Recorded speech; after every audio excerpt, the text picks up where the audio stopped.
Hey, Paulo, thank you so much for taking this interview. Our conversation is about the power of communication because you worked in IMF, also New Development Bank, which is a really macro level of multilateral organizations. May I ask how these work directly contribute to ordinary people? Because, economists sounds like really distant to them. Well, I believe that almost everything in economics can be explained in language that non-economists can understand. I think there's a lot of mystification in the use of technical language. The language should not be a barrier, So I think communication is key to the social role of any science, economics included.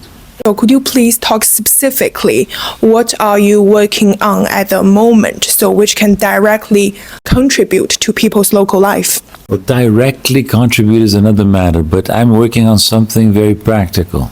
And I'm trying to do my own contribution to that, working now on the design of a new monetary architecture that would be alternative to the dollar, would be multinational, and I hope it can be constructed in a safe and reliable way. We have a big problem in the world, which is the dysfunctionality of the dollar system, the weakness and the lack of trust in the system that the West created and still controls. So the countries of the global South, China, Brazil, Russia, India, South Africa, many others, the BRICS, we need to work on alternatives. So basically what you're doing now, is it like similar to what you did in New Development Bank?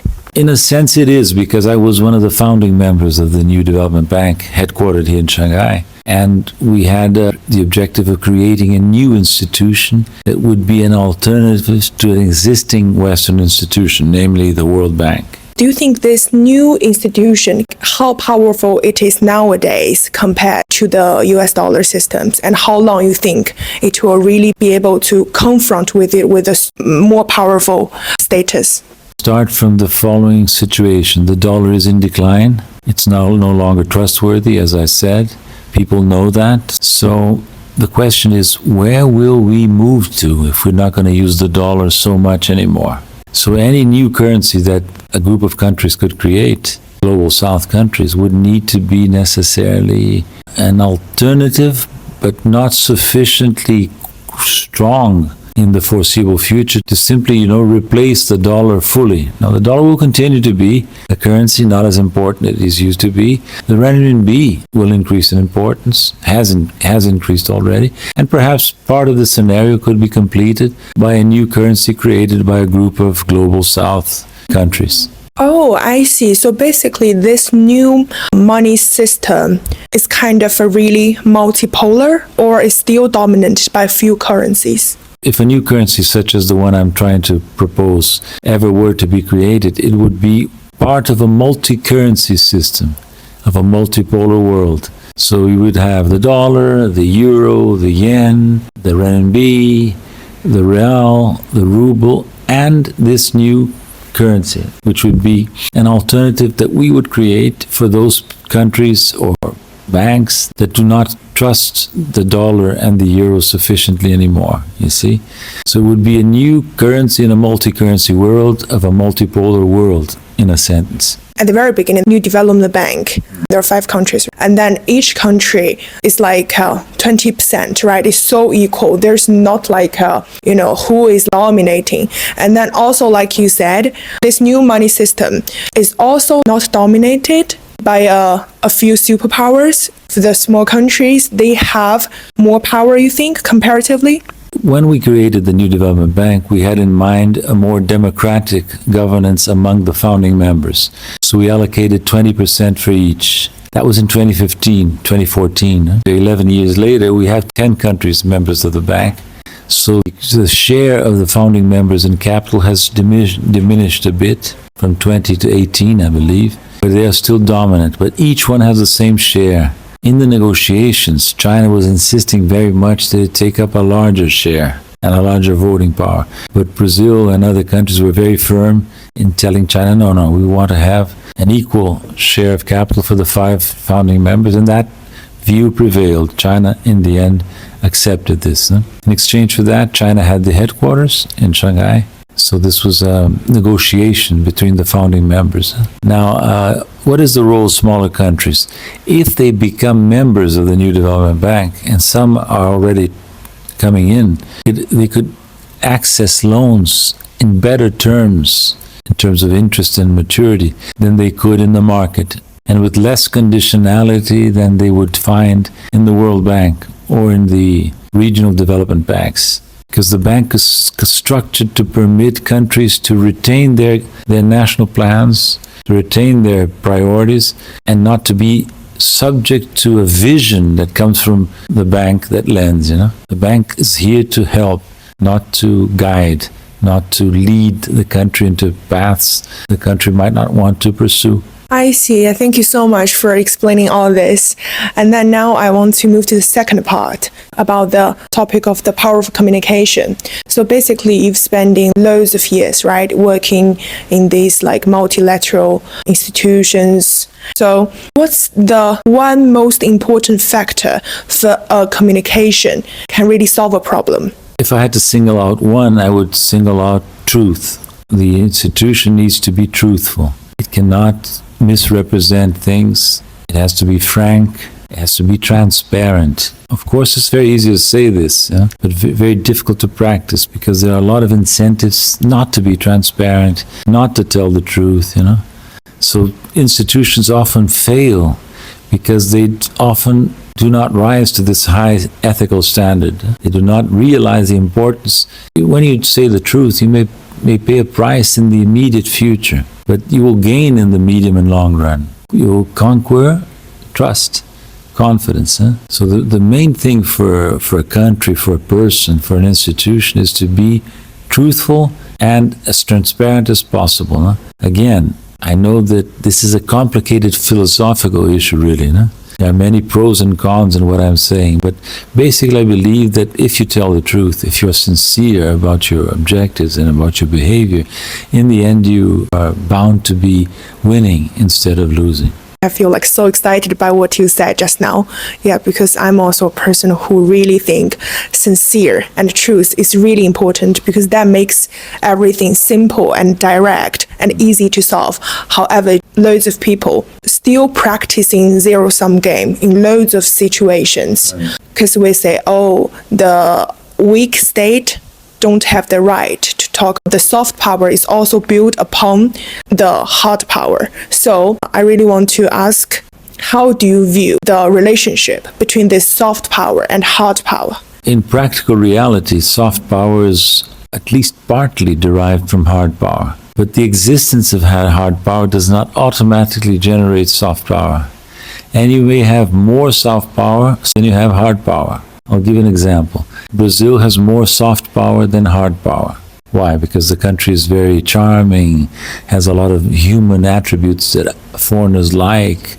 Football, dance, samba, summer, etc., beaches, etc. But the country does not have sufficient hard power. If you look at China, China has hard power, but it's still developing its soft power. It's making progress. I see it. But China does not yet stand out in soft power terms. Look at the United States, to give a third example. It has a lot of hard power. Relatively speaking, it's declining. And it had immense soft power. They are destroying their own soft power in a major way by, for example, supporting Israel, the genocide in Gaza. Their soft power is being destroyed by this, And with Trump in the presidency, the United States launched an all-out attack on its own soft power because the president says everyday things that displease the world, that look imperialistic, that look arrogant, that look threatening, that look like blackmail. So it's amazing how the U.S. before and now during Trump is squandering the immense amount of soft power they had accumulated in the past. What you're talking right now really reminds me of what I learned in the university, that about the fundamental philosophy supports the different political actions like Eastern and Western countries. For example, China, our traditional philosophy, yin and yang, for example, they born from same mother. They are together. Confrontational, but also can be compatible with each other. However, the Western, yin is yin, yang and yang. they don't think too much about how they should compatible with each other. But I think this view can be debatable as well. So because nothing is totally white, nothing's totally black, right? So I really want to hear from your thinking, like what's the fundamental philosophy or history or culture contribute to the development of these two kind of different political system? I can't pretend to say that I know Chinese philosophy very much. I didn't read much about it. I tried, but I was so busy when I lived here in the bank. And since I left China in 2017, I did not really study ancient philosophy of China or Chinese ways of thinking anymore, except sporadically. Now that I'm here for almost a month, I've been noticing some things that I had noticed before and that became perhaps a little clearer in my mind now, that makes China very distinct from the West, including Brazil in the West, from that point of view. Maybe that relates to what you were saying. In the West, the whole way of looking at life is based on contradiction, opposition, struggle, competitiveness, competition, sacrificing solidarity, harmony, peace, etc. So the philosophy of the West is largely confrontational.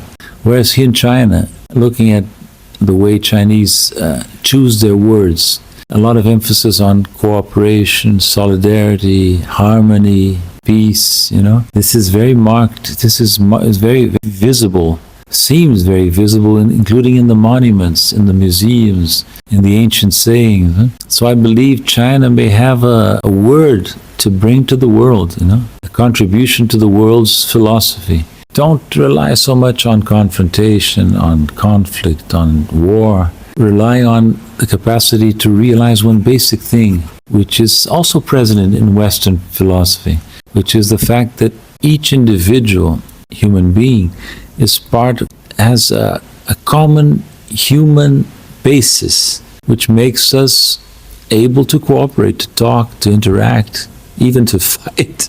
Without this common basis, we're part of the same basic ontological reality. This is present also in Western philosophy, as I said, but it's perhaps more present here in China. So once you realize that your neighbor, he's not really essentially different from you, He's the same, ultimately. If he's the same, you should not attack him. It's you. If you attack him, you're attacking yourself. That realization is fundamental. I hope the Chinese can help reinforce this view. It is already present in other cultures, but that perhaps the Chinese have a deeper link with. Yeah, thank you so much for that, pointing out that attacking others is attacking yourself. Could you please talk something like about Brazil on international relations between China and the West, also Russia and the superpowers? What's its role and what special culture or attitude it has? In terms of international relations, there's some points of contact between Brazil and China in terms of vision, because Brazil is also a peaceful country, not inclined to expansion, to being aggressive. We are large, we have enough territory, we don't need any more territory. China's the same thing. So we are much inclined to understand other people. And perhaps China should make a bigger effort to get to know other countries. It's doing that, but maybe more. For example, Brazil is a very diverse country, racially, ethnically, historically diverse. We're a big mixture of all the races you can imagine, or almost all. So we are in a good position to understand other countries because we have other countries inside us. So when we interact with African countries, we're interacting with part of Brazil, which is the African Brazilians. When we interact with Europe, we're interacting with another part of Brazil, Portuguese, Spaniards, Italians, Germans who came to Brazil, mixed in Brazil with the other components of the Brazilian population, and created this unique melting pot. And the Brazilian president, Lula, is very typically Brazilian, in the sense that he's a person of conciliation, of negotiation, of dialogue, not a person of aggression, fights, and polemics.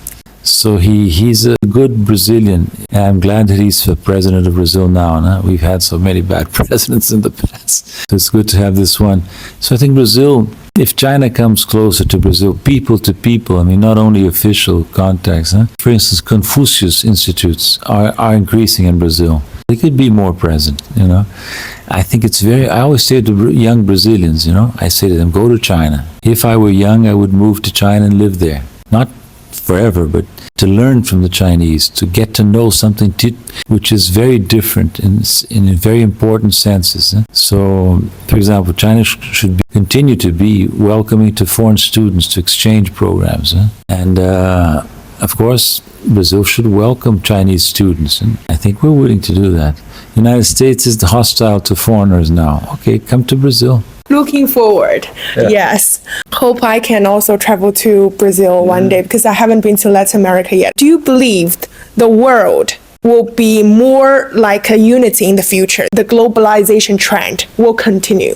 Or what's your thinking? Well, I think we're living a period of deglobalization, as is often said. And worse, we have a geopolitical split. The world is divided. Effectively, we have a new Cold War. And the West is a bloc, and the global South is another thing, much larger and much more heterogeneous. And I don't see any bridging of this geopolitical split in the foreseeable future. But nothing lasts forever. No? So let's say, what do we know? In 30 years, we might have overcome this geopolitical split. And then we can reconstruct, or construct, actually, a new international order, inclusive, where all countries would participate, West, North, South, East, you know, on the basis of equal respect of sovereignty, which is a point President Xi Jinping recently made again when he announced a new global governance initiative. Respect for the sovereignty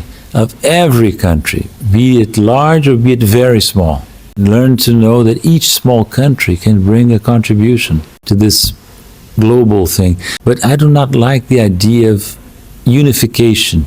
We should work together, preserving our diversity, you know, our richness, which is to have so many varied things on earth, you know, so many countries, so many languages, so many ideas, so many habits that are different, you know. They should remain different. Before this geopolitical split, when we spoke of globalization, we were speaking of something else, Americanization. And that's not good, because America has its values. Okay, some of them are even admirable, but we should not imitate the Americans. They're not so good. So we need to open space for union with diversity. That would be the long-term goal that I would have for our world.